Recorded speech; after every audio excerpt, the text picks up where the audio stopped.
Hello friends, welcome to global Avon institute of paramedical science.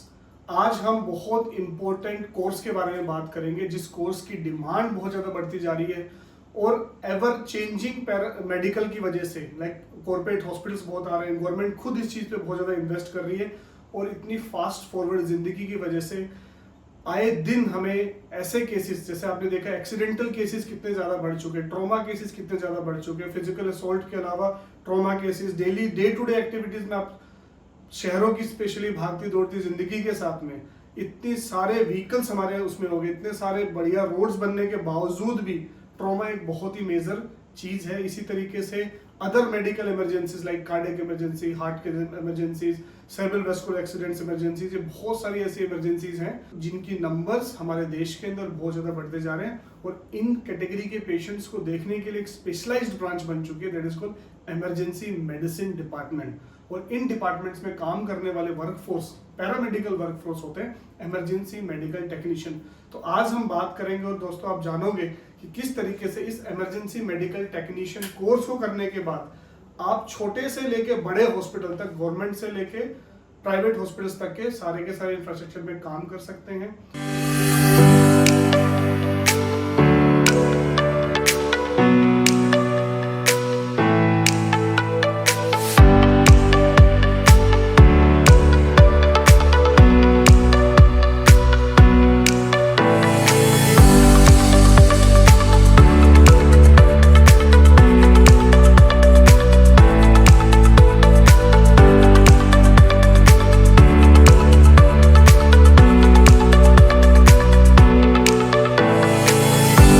Emergency medical technician course की अगर मैं eligibility की बात करूं तो बेस्ट होगा अगर आप 12th PCB से पास आउट है तो आप अपने बच्चे को, यार आप अगर अपने खुद के लिए देख रहे हैं तो इस कोर्स के अंदर जा सकते हैं। सो ये तो हुआ, हमने एलिजिबिलिटी के लिए बात करी कि जो एलिजिबिलिटी की बात करो तो आप 12th पैरामेडिक अगर आपने PCB से किया तब भी इसके लिए एलिजिबल हो जाते हैं, और दूसरा अगर आपने नॉन मेडिकल से भी किया और आप इमरजेंसी मेडिकल टेक्नीशियन का कोर्स करना चाहते हैं तो उसके लिए भी आप एलिजिबल हो जाते हैं। इसमें क्या क्या आपकी चीज़ों पे आप काम करते हैं और किस तरह की कोर्सेस कर इस कोर्स को करने के बाद किस तरीके की जॉब प्रोफाइल पे आप काम कर सकते हैं उसके बारे में बात करें। इमरजेंसी मेडिकल टेक्नीशियन का मतलब है कोई भी इमरजेंसी हेल्थ केयर के रिगार्डिंग अगर हो जाती है तो फर्स्ट रिस्पॉन्डर जो होता है वो इमरजेंसी मेडिकल टेक्नीशियन होता है। फॉर एग्जाम्पल अगर हम बात करें रोड ट्रैफिक एक्सीडेंट की तो एम्बुलेंस सबसे पहले वहां पहुंचती है, तो उसके अंदर आज के टाइम में कंपलसरी हो चुका है कि एम्बुलेंस के अंदर इमरजेंसी मेडिकल टेक्नीशियन होना चाहिए जो इमरजेंसी सिचुएशन को हैंडल करेगा, रोड ट्रैफिक एक्सीडेंट के पेशेंट को हैंडल करेगा, उस पेशेंट को कैसे कैरी करना है, उस पेशेंट को बाकी इंजरी भी हो सकती है, हेड इंजरी भी हो सकती है, उस पेशेंट को वहां से कैरी करके ट्रांसपोर्ट करा के हॉस्पिटल तक लाना, यानी कि तो ट्रांसपोर्ट में उसका यूटिलाइजेशन होगा नंबर 1।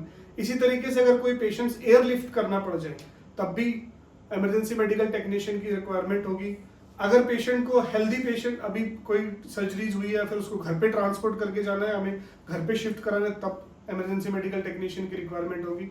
इसी तरीके से हॉस्पिटल की जब मैं बात करूं तो इमरजेंसी डिपार्टमेंट सबसे पहले कोई भी इमरजेंसी किसी भी हॉस्पिटल के इमरजेंसी डिपार्टमेंट के अंदर आती है और वहां पे काम करने वाला जो स्टाफ होता है, पैरामेडिकल स्टाफ होता है, उसको हम कहते हैं इमरजेंसी मेडिकल टेक्नीशियन स्टाफ। कई हॉस्पिटल्स के अंदर नर्सिंग स्टाफ भी काम कर रहे होते हैं, लेकिन जितने भी बड़े सेंटर्स हैं, ट्रॉमा सेंटर्स हैं, वहाँ पे इमरजेंसी मेडिकल टेक्नीशियन होते हैं इमरजेंसी मेडिकल डिपार्टमेंट को देखने के लिए।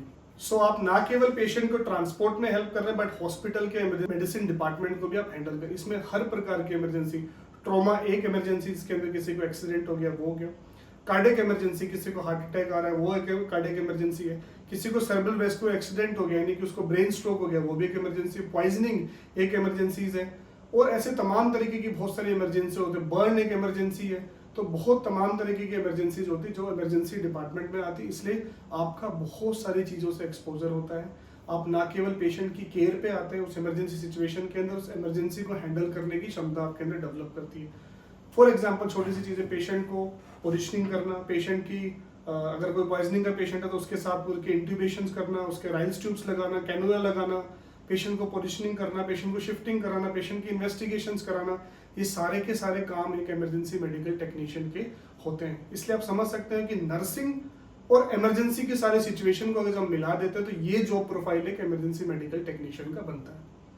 अब दो तरीके के कोर्सेज हम लोग प्रोवाइड कर रहे हैं ग्लोबल एवन इंस्टीट्यूट में। One is basic emergency medical technician, another is advance emergency medical technician. Basic में आप सारी चीज़ें सीखते हैं कि कैसे पेशेंट्स के लिए आप फर्स्ट रिस्पॉन्डर बनते हैं, किस तरीके से पेशेंट को हैंडल किया जाता है, कैसे उस इमरजेंसी सिचुएशन को हैंडल किया जाता है, कैसे पेशेंट को ट्रांसपोर्ट किया जाता है और कैसे इमरजेंसीज में आके आप उस पेशेंट को आगे फर्दर हेल्प करते हैं, उसको proper with help of doctors, other nursing staff, उस पेशेंट को मैनेज करने में, जिसमें आपको मॉनिटर चलाना, उसके बाद आपको सारे बीपी लेना, पेशेंट की आईवीज लगाना, पेशेंट को मेडिकेशन देना, पेशेंट को वेंटिलेटर सपोर्ट्स तक पे लेना, ये सारी की सारी चीज़ें आती है। और एडवांस कोर्सेज के अंदर इसके आगे की चीज़ें आ जाती है कि आप इंटूबेट कर सकते हो पेशेंट को, बाकी चीज़ों में सपोर्ट कर सकते हो। तो ये 2 तरीके के कोर्सेज हमने बनाए हैं।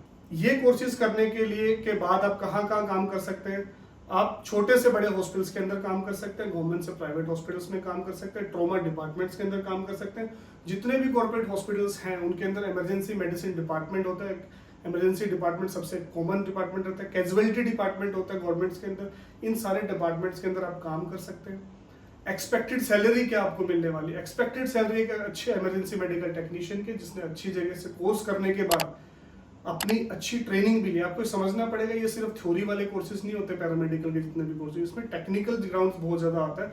आप एक पेशेंट के साथ डील कर रहे होते हैं, इसलिए आपकी जो स्किल्स हैं, अगर आपके अंदर अच्छे स्किल्स, आपने अच्छी ट्रेनिंग ली, अच्छे इंस्टीट्यूट से आपने ट्रेनिंग ली और अच्छे हॉस्पिटल में आपकी ट्रेनिंग है, तो स्टार्टिंग पैकेज यूजुअली 20 to 25,000 से स्टार्ट होते हैं ये कोर्स करने के बाद। और जैसे जैसे आप आगे बढ़ते चले जाते हो, आप आईसीयूज में काम कर सकते हो, इमरजेंसी डिपार्टमेंट्स के अंदर काम कर सकते हैं, इवन पेशेंट के ट्रांसपोर्ट में भी जब काम करते हैं तब भी आपको अच्छा इनकम होता है। ये इट रेंज फ्रॉम 20 to 40,000 50,000 तक भी पेशेंट, जैसे जैसे सीनियरिटी आपकी होती है इस तरीके से आप इसको डेवलप कर सकते हैं। अब आते हैं लास्टली इसका फ्यूचर क्या रहने वाला। इमरजेंसी मेडिकल टेक्नीशियंस या इमरजेंसी मेडिसिन कोर्सेज का फ्यूचर बहुत ब्राइट है। इस भागती दौड़ती जिंदगी के अंदर हर कोई एक्टिव है, बहुत ज़्यादा व्हीकल्स इस दुनिया में अब से हो चुके हैं और हर दिन हमारी इस भागदौड़ वाली जिंदगी के अंदर एक्सीडेंट्स एंड स्ट्रेस की वजह से बाकी जो मेडिकल इमरजेंसी मेडिकल टेक्नीशियन को सिर्फ आप ट्रॉमा रिस्पॉन्डर मत समझिए कि एक्सीडेंट हो गया तो ही वो रिस्पॉन्ड करेगा। बहुत सारी मेडिकल इमरजेंसीज को भी इमरजेंसी मेडिकल टेक्नीशियन ही हैंडल करते हैं, इसलिए इसका फ्यूचर बहुत ब्राइट है। ये एवर एक्सपेंडिंग ब्रांच है।